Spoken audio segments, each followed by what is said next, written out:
Bueno, pues voy a volver a grabar la última parte de la, de la clase porque olvidé cambiar la proyección y los últimos minutos solamente vieron la pizarra en blanco que permite proyectar Zoom, entonces no vieron las últimas diapositivas. Entonces, eh, me quedé en voy a partir desde el punto de los 5 canales en los que se tiene el efecto. Y decía yo, bueno, en el video anterior, eh, que el efecto al final es que se va a tener en estos 5 canales, es una reducción en el dinero que circula en la economía. ¿Por qué? Porque al ajustarse las tasas de interés a la alza, en el mercado del canal de las tasas de interés, se desincentiva el consumo de las personas, de las empresas. Los bancos van a probablemente colocar menos créditos ante un mayor riesgo de que no les paguen. Y el tipo de cambio ya vimos, ¿no? Va a generar una apreciación en nuestra moneda, van a aumentar las importaciones, van a reducirse las exportaciones y en términos de la demanda agregada, pues esto va a tener también un impacto.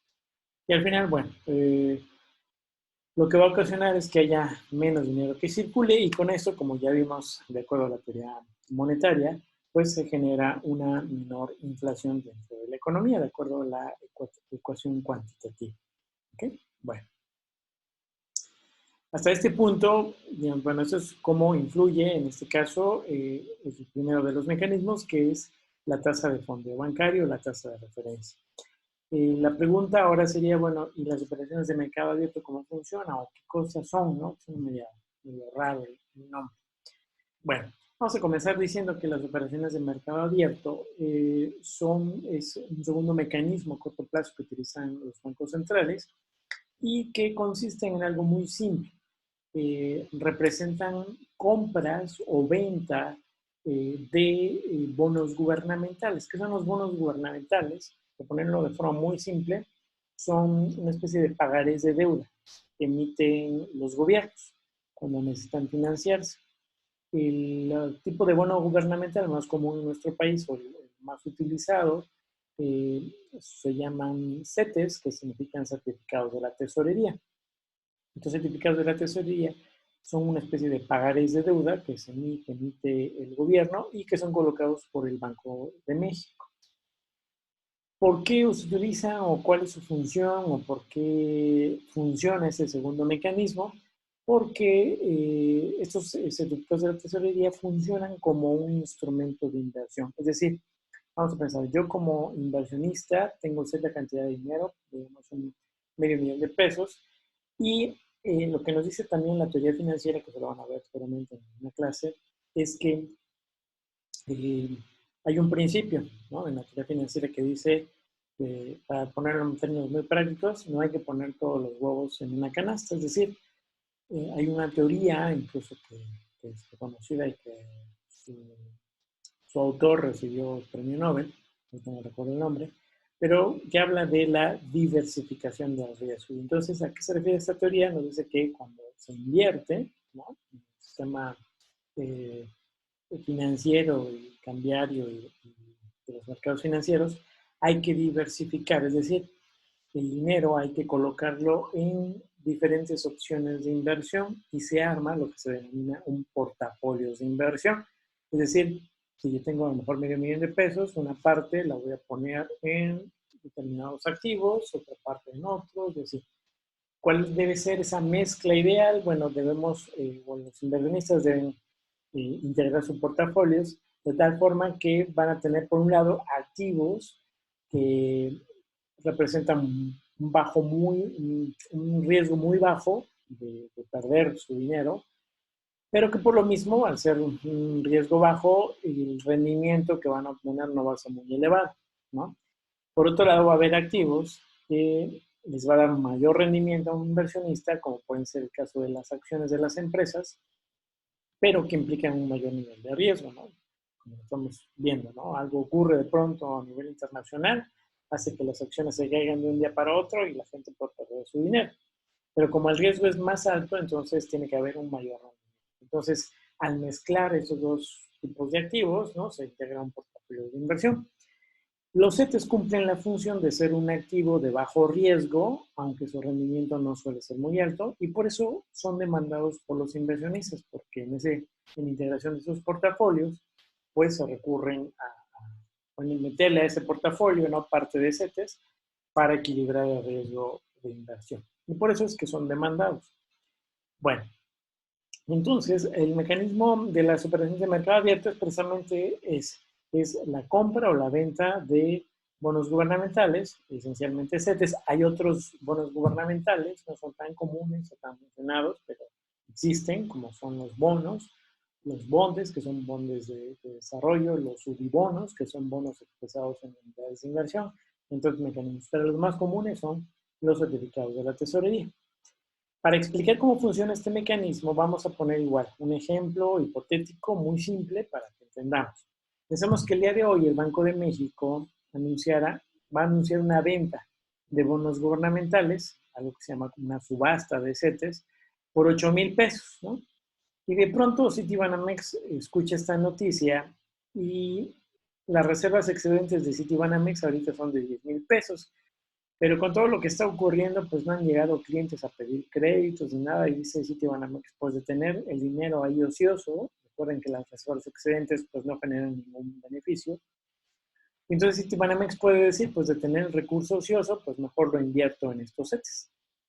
Y entonces toma la decisión y alza la mano y le dice al Banco de México, Banco de México, yo quiero esos 8,000 pesos que vas a sacar a la venta. Bueno, pues al final, ¿qué pasa? Pues que Citibanamex le entrega los 8,000 pesos, le dice al Banco de México, retírame de mi cuenta que tengo ante ti, 8,000 pesos, tú tómalos y pues recibe sus papelitos, ¿no?, sus pagarés, amparan esos CETES por 8,000 pesos. Bueno, pues hasta aquí todo bien. De tal forma que entonces Citibanamex dice, pues no tengo tanto problema porque todavía tengo 2,000 pesos de reservas excedentes, pues para lo que vaya a necesitar.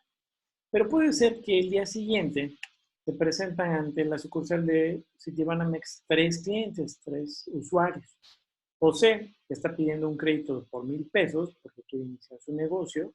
Laura, que también está pidiendo un crédito por 1,000 pesos porque ya quiere remodelar su negocio también. Y Juan, que también resulta ser que necesita 1,000 pesos porque pues, se quedó corto con las ventas de este mes y necesita completar para su nómina.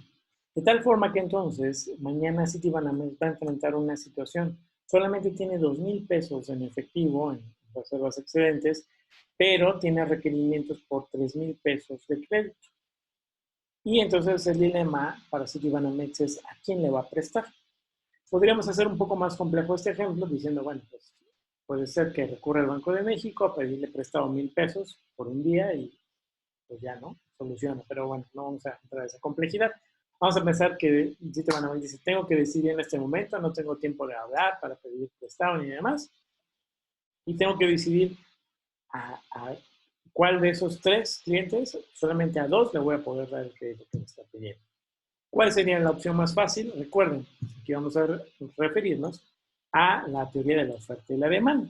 En este caso, el dinero también tiene su propio mercado, tiene su oferta y su demanda, y como tal, aquí la demanda está siendo más grande que la oferta, y como ya nosotros ya sabemos, cuando la demanda es mayor que la oferta, hay un exceso de demanda que para corregirse lo que va a hacer es incrementar el precio. Aquí la pregunta sería, ¿y cuál es el precio del dinero? Pues el precio del dinero no es otra cosa más que la tasa de interés. Entonces, lo que hipotéticamente tendría que hacer Citibanamex es preguntarle o sondear con esos 3 clientes cuál es el interés más alto que están dispuestos a pagar.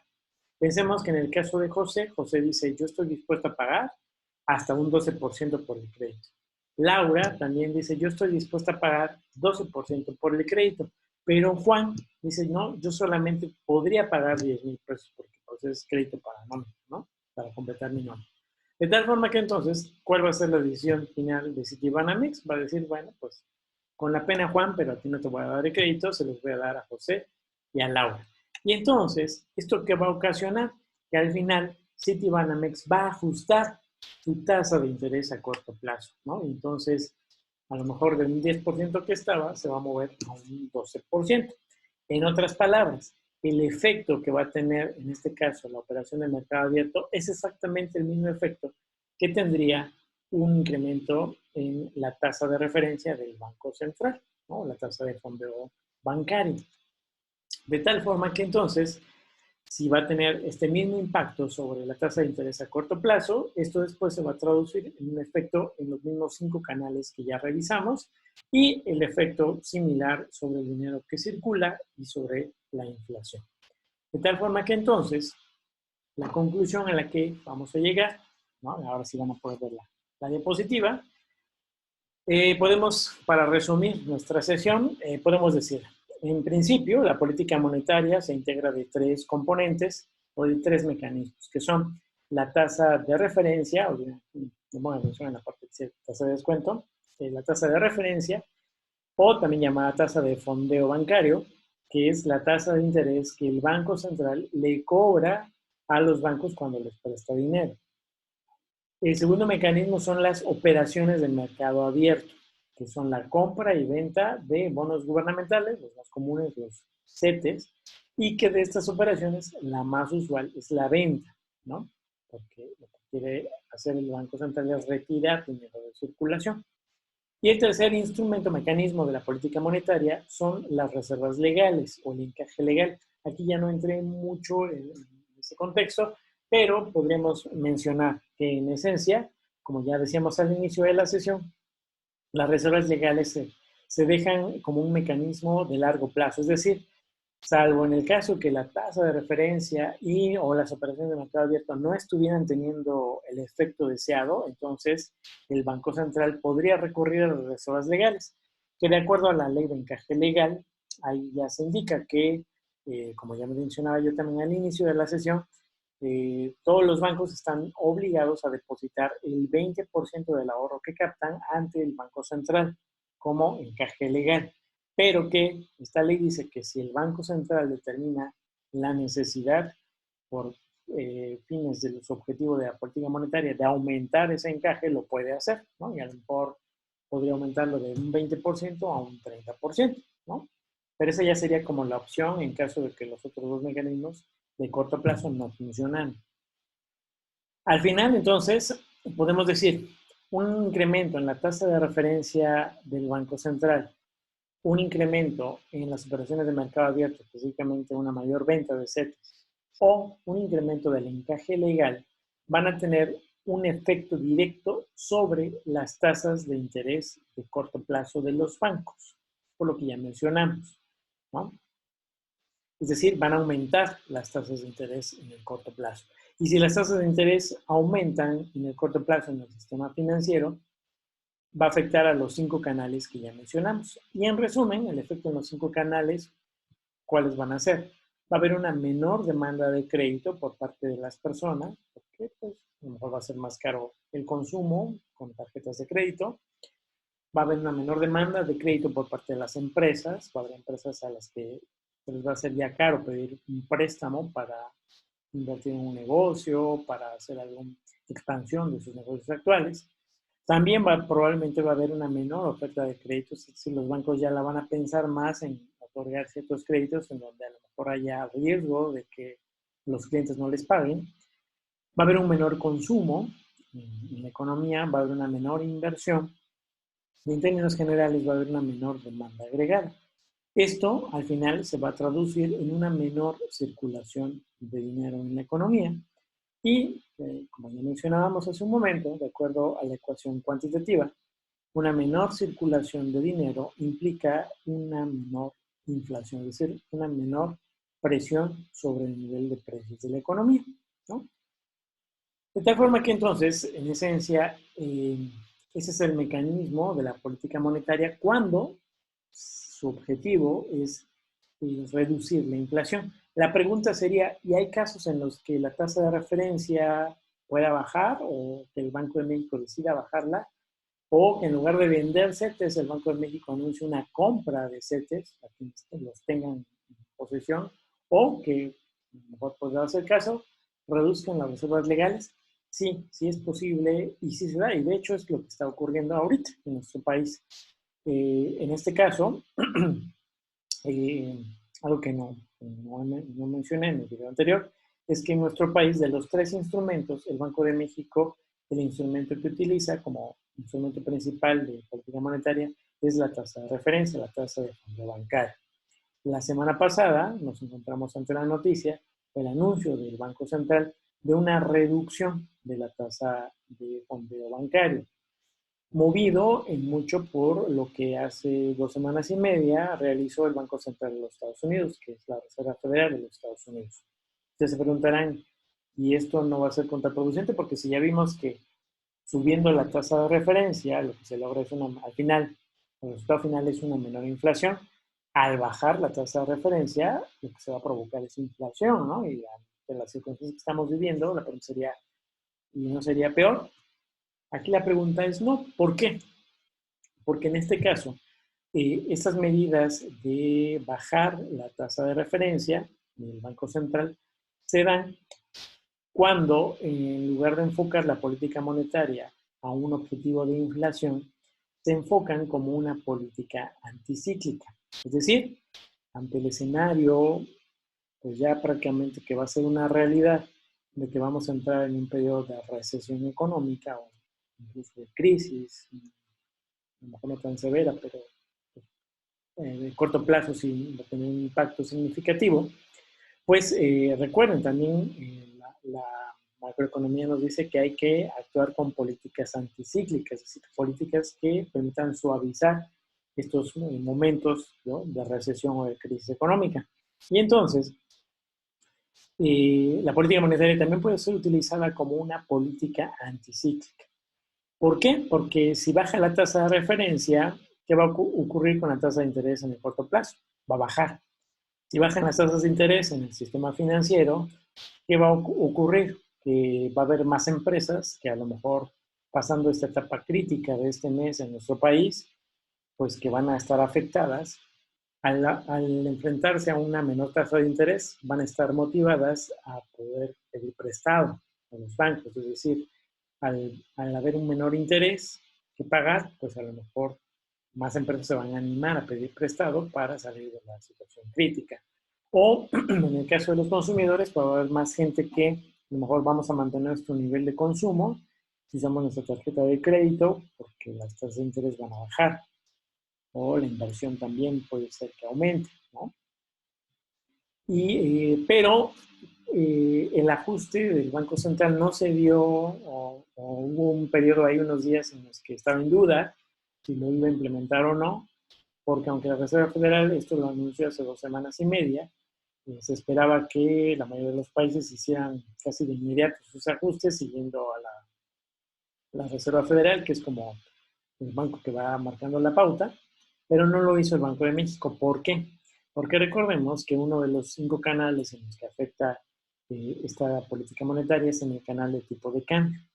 Y entonces, bajar la tasa de referencia en nuestro país, ¿qué implicaba en el canal de tipo de cambio? Nosotros vimos que al aumentar la tasa de referencia hay una apreciación de nuestra moneda, se abarata el dólar. Si bajaban las tasas de referencia, el efecto iba a ser el contrario. Iba a haber una depreciación de nuestra moneda. El dólar se iba a hacer más caro. Y resulta ser que esto coincide con otro fenómeno externo, que fue el tema del petróleo, ¿no? En la caída en los precios internacionales del petróleo. Que bueno, eso tuvo que ver con una cuestión que también está asociada al coronavirus, por supuesto. China, que consume aproximadamente la tercera parte del petróleo en todo el mundo, pues al quedar parada su economía, dejó de comprar petróleo y pues en el mercado del petróleo, ¿qué ocurrió? Cayó la demanda y al ser la oferta mayor que la demanda, pues los precios empezaron a bajar. Hace 2 semanas se esperaba que hubiera un acuerdo entre los países de la OPEP, acuérdense, la Organización de Países Exportadores de Petróleo, y Rusia, acuerdo que seguramente no llegó, y entonces Arabia Saudita dijo, no, pues yo voy a seguir produciendo petróleo, ¿no? La intención de esta reunión que había era reducir, ¿no?, la producción de petróleo para evitar que el precio cayera tanto. Arabia Saudita dijo, no, pues como no llegamos a ningún acuerdo, ¿no?, me vale, y pues lo que ocurrió fue que siguió produciendo mucho petróleo y pues el precio del petróleo cayó. Al ocurrir esto, pues empezó a generar mucho nerviosismo en los mercados financieros, en las bolsas de valores. Y en el caso particular de México, los inversionistas que hicieron dijeron, no, bueno, esto si sigue así, va a impactarle a muchas empresas, a empresas en las que a lo mejor están en la bolsa de valores cotizando. Y entonces los inversionistas empezaron a decir, no, pues me deshago de estos activos que empiezan a tener más riesgo y me voy a activos más seguros. Uno de esos suele ser precisamente los dólares. Y entonces la gente empezó a comprar dólares. Al comprar más dólares, pues, ¿qué pasó en el mercado cambiario? La demanda de dólares pues, se elevó, se disparó, la oferta no lo hizo al mismo ritmo y entonces, como en cualquier mercado, cuando la demanda es mayor que la oferta, hay un exceso de demanda y el precio del dólar empezó a subir. Por lo tanto, se dio una depreciación. Entonces, el Banco Central estaba en una disyuntiva, porque si aplicaba la reducción en la tasa de referencia, iba a abonar todavía más a una depreciación más drástica de nuestra moneda, ¿no? Frente al dólar. Al final, bueno, los analistas dijeron, pues, es probable que esto que ocurrió la semana pasada, que diario aumentaba un peso, ¿no? Casi 2 pesos en unos días, el dólar, iba a ser algo temporal, ¿no? Precisamente por el pánico generado, pero que pues ya a partir de esa semana, si bien no ha dejado de haber depreciación, ya no ha sido tan drástica. Y entonces finalmente, pues ya el Banco Central dijo, pues vamos a aplicar, ¿no? La política monetaria, vamos a reducir la tasa de referencia, hizo el anuncio correspondiente y pues bueno, está soportado por las coberturas cambiarias que también anunció, que al momento, bueno, parece ser que más o menos está haciendo, está funcionando, ¿no?